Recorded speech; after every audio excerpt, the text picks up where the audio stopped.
بسم اللہ الرحمن الرحیم۔ عصر حاضر کے پرفریب نعرے۔ باب 6۔ عنوان ہے انسانی آزادی کا تحفظ۔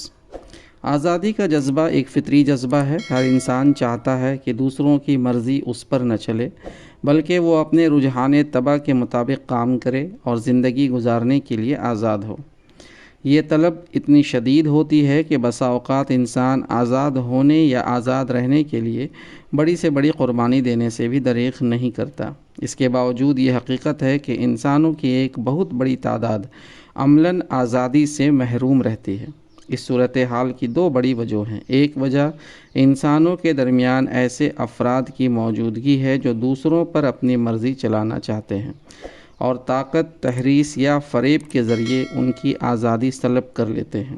ایسے افراد کو یہ گوارا نہیں ہوتا کہ دوسرے انسان ان کے مساوی ہو جائیں، بلکہ وہ ان کے سر اپنے آگے جھکانا چاہتے ہیں۔ انسانوں کی آزادی سے محرومی کی ایک دوسری وجہ بھی ہے جس کا تعلق انسانی زندگی کے اجتماعی پہلو سے ہے۔ ہر انسان اپنا انفرادی وجود یقیناً رکھتا ہے، لیکن زندگی بہرحال وہ تنہا نہیں گزارتا، بلکہ اس کی فطرت اور ضروریات دونوں اسے مجبور کرتی ہے کہ وہ اجتماعی زندگی گزارے اور اجتماعی اداروں سے تعلق رکھے۔ ہوتا یہ ہے کہ بسا اوقات یہ اجتماعی ادارے انسان کی آزادی سلب کر لیتے ہیں اور اسے حریت فکر و عمل سے محروم کر دیتے ہیں۔ اس صورتحال کے پیش نظر انسانی آزادی کے حصول کے لیے درج ذیل نکات پر غور ضروری ہے۔ نمبر 1، انسانوں کی آزادی سلب کرنے والے متکبرین کے رویے کی اصلاح۔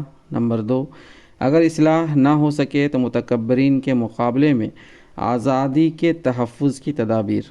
نمبر 3، اجتماعی اداروں کے طرز عمل کی اصلاح۔ نمبر 4، اجتماعی اداروں کی زیادتیوں کا مقابلہ۔ انسانی آزادی کا مفہوم۔ مندرجہ بالا نکات سے قبل خود انسانی آزادی کے مفہوم پر غور کرنا چاہیے۔ اس سلسلے میں ایک بنیادی سوال اٹھتا ہے، وہ یہ کہ اگر ایک شخص دوسرے انسانوں کی مرضی پر چلنے کے لیے تو مجبور نہ ہو، لیکن خود اپنی خواہشات کا بندہ بن جائے اور اپنے نفس کے ہر جائز و ناجائز مطالبے کو پورا کرنے لگے، تو کیا واقعتاً ایسے فرد کو آزاد کہا جائے گا؟ اس امکان پر غور کیا جائے تو معلوم ہوتا ہے کہ انسان کو حقیقی آزادی اپنی فطرت سے ہم آہنگی کے بغیر حاصل نہیں ہو سکتی۔ انسان کی فطرت اصلاً خیر پسند ہے، چنانچہ جب انسان شر کو چھوڑ کر خیر کو اختیار کرتا ہے تو اس سچی آزادی سے ہمکنار ہوتا ہے جس کی بے پناہ طلب انسانی سرشت میں پائی جاتی ہے۔ اس کے برعکس اگر وہ خیر کو چھوڑ کر شر کو اختیار کر لیتا ہے تو آزادی سے محروم ہو کر اپنے نفس یا شیطان کا غلام بن جاتا ہے۔ مطلق آزادی کے لغوی معنی تو یہ بیان کیے جا سکتے ہیں کہ انسان جو چاہے کرے، لیکن انسان کی فطرت کا تقاضا ہے کہ وہ خیر ہی کو چاہے، اسی کو طلب کرے اور شر کی طرف اپنے کو راغب نہ ہونے دے۔ اس نوعیت کی آزادی کے حصول کے لیے محض ان بیرونی عناصر سے کشمکش کافی نہیں ہے جو انسانوں کی آزادی کو سلب کرتے ہیں، بلکہ اس نفس امارہ سے کشمکش بھی ضروری ہے جو انسان کو برائی کی ترغیب دیتا ہے اور نیکی کرنے کی صلاحیت سے اسے محروم کر دیتا ہے۔ قرآن مجید کی سورہ روم کی آیت نمبر 29 تا 30 میں ہے، مگر یہ ظالم بے سمجھے بوجھے اپنی خواہشات کے پیچھے چل پڑے ہیں۔ اب کون اس شخص کو راستہ دکھا سکتا ہے جسے اللہ نے بھٹکا دیا ہو؟ ایسے لوگوں کا تو کوئی مددگار نہیں ہو سکتا۔ بس یکسو ہو کر اپنا رخ اس دین کی سمت جما دو، قائم ہو جاؤ اس فطرت پر جس پر اللہ تعالیٰ نے انسانوں کو پیدا کیا ہے۔ اللہ کی بنائی ہوئی ساخت بدلی نہیں جا سکتی۔ یہی بالکل راست اور درست دین ہے، مگر اکثر لوگ جانتے نہیں ہیں۔ اس آیت کی روشنی میں آزادی کا مفہوم ہے انسان کا راہ خیر اختیار کرنے پر قادر ہونا، یعنی جب نیکی اور بھلائی کے راستے کی رکاوٹیں دور ہو جائیں، چاہے وہ رکاوٹیں بیرونی طاقتوں نے ڈالی ہوں یا خود انسان کے نفس نے کھڑی کی ہوں، تو انسان کو آزادی حاصل ہوتی ہے۔ انسانی ارتقاء آزادی سے وابستہ ہے۔ انسان آزاد ہو تو اس کی صلاحیتیں پروان چڑھتی ہیں، اس کی شخصیت ابھرتی ہیں اور تکمیل ذات کی طرف سفر اس کے لیے آسان ہو جاتا ہے۔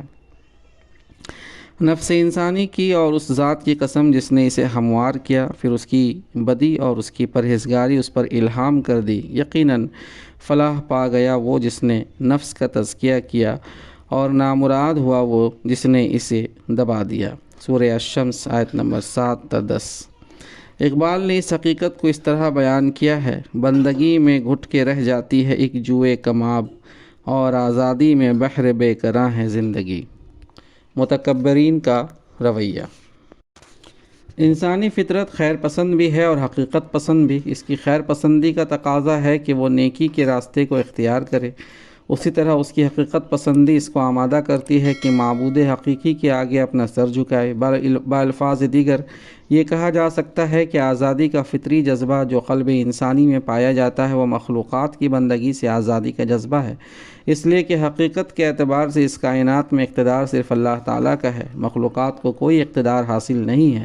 اس لیے یہ عین حقیقت پسندی ہے کہ انسان خالق حقیقی کے آگے سر جھکائے اور مخلوقات کے آگے اس کا سر نہ جھکے۔ متکبرین کی کوشش یہی ہوتی ہے کہ انسانوں کو اللہ کی بندگی سے باز رکھے۔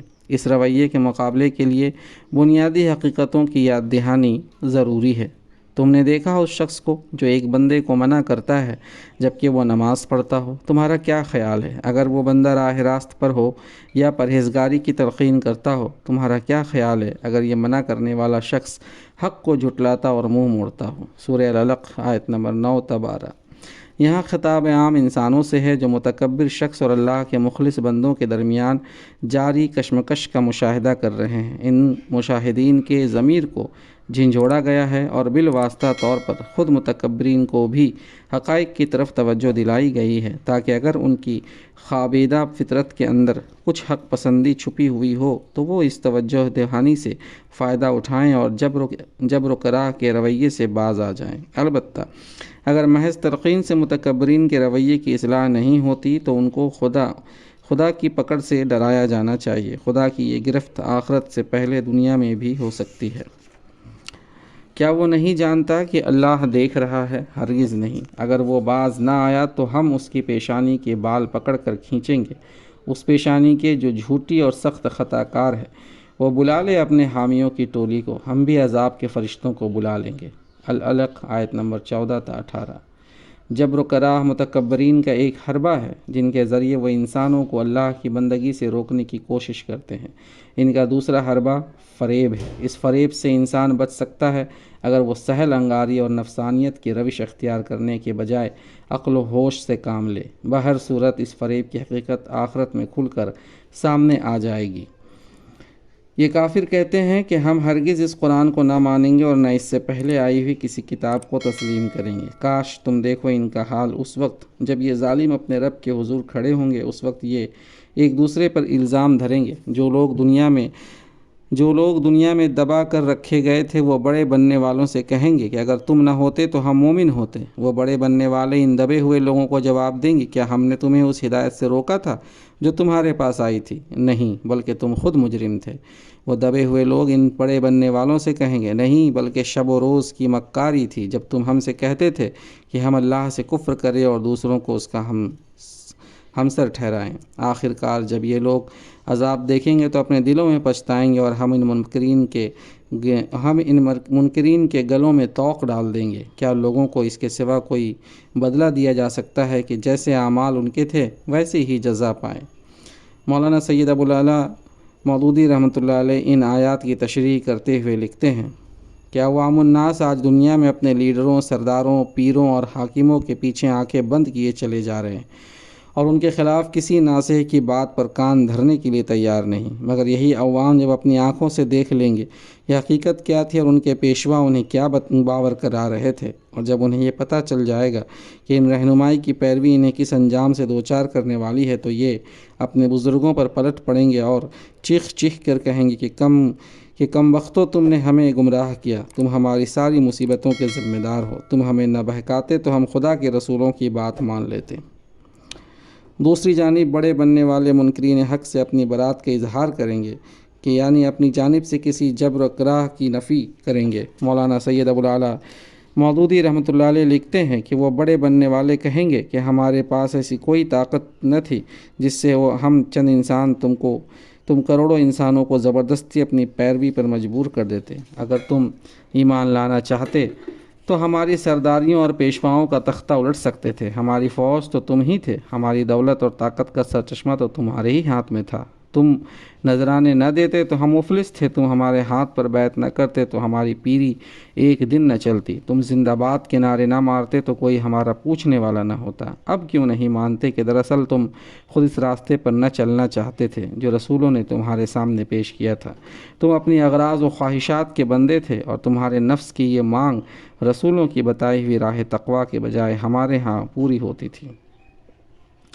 تم حرام و حلال سے بے نیاز ہو کر عیش دنیا کے طالب تھے اور وہ ہمارے پاس ہی تمہیں نظر آتا تھا۔ تم ایسے پیروں کی تلاش میں تھے جو تمہیں ہر طرح کے گناہوں کی کھلی چھوٹ دے اور کچھ نذرانہ لے کر خدا کے ہاں تمہیں بخشوا دینے کی خود ذمہ داری لے لیں۔ تم ایسے پنڈتوں اور مولویوں کے طلبگار تھے جو ہر شرک اور ہر بدعت اور تمہارے نفس کی ہر دل پسند چیز کو عین حق ثابت کر کے تمہارا دل خوش کریں اور اپنا کام بنائیں۔ تم کو ایسے جال سازوں کی ضرورت تھی جو خدا کے دین کو بدل کر تمہارے خواہشات کے مطابق ایک نیا دین گھڑیں۔ تم کو ایسے لیڈروں کا درکار تھا جو کسی نہ کسی طرح تمہارے دنیا بنا دیں، خواہ عاقبت بگڑے یا درست ہو۔ تم کو ایسے حاکم مطلوب تھے جو خود بد کردار اور بد دیانت ہوں اور ان کی سرپرستی میں تمہیں ہر قسم کے گناہوں اور بد کرداریوں کی چھوٹ ملی رہے۔ اس طرح ہمارے اور تمہارے درمیان برابر کے لین دین کا سودا ہوا تھا۔ اب تم کہاں یہ ڈھونگ رچانے چلے ہو کہ گویا تم بڑے معصوم لوگ تھے اور ہم نے زبردستی تم کو بگاڑ دیا تھا۔ عوام اور بڑے بننے والوں کے اس مباحثے پر نظر ڈالنے سے یہ بات واضح ہو جاتی ہے کہ بہکانے والوں کے مکر و فریب سے بچنے کے لیے عقل و ہوش کا استعمال اور آخرت کی باز پرس کا استحضار ضروری ہے۔ انسان کو خواہشات کی پیروی کے بجائے دین حق کو اختیار کرنا چاہیے، خواہ حق کا راستہ دشواریوں سے بھرا ہوا نظر آتا ہو۔ اسی طرح متکبرین کے جبر و اکراہ کے مقابلے کے لیے ان کو یاد دلایا جانا چاہیے کہ خدا کی بندگی اور راہ راست کی پیروی ہر انسان کا فطری حق ہے۔ اگر متکبرین انسانوں کو جبر و اکراہ کے ذریعے اللہ کی بندگی سے روکیں گے تو دنیا اور آخرت میں اللہ کی گرفت کی لپیٹ میں آ جائیں گے۔ متکبرین کی طرح اجتماعی اداروں کی جانب سے بھی انسانی آزادی کو سلب کرنے کی کوششیں کی جاتی ہیں۔ اس موضوع پر گفتگو انشاءاللہ کسی اور موقع پر کی جائے گی۔ تو سامعین، یہ آج کا باب یہاں مکمل ہوتا ہے۔ آپ سے گزارش ہے کہ اگر ابھی تک آپ نے چینل سبسکرائب نہیں کیا ہے تو سبسکرائب کر لیں تاکہ مزید جو کتابیں ڈالی جائے وہ آپ تک آسانی سے پہنچ جائے، اس کی نوٹیفیکیشن آپ تک آ جائے۔ جزاک اللہ خیر۔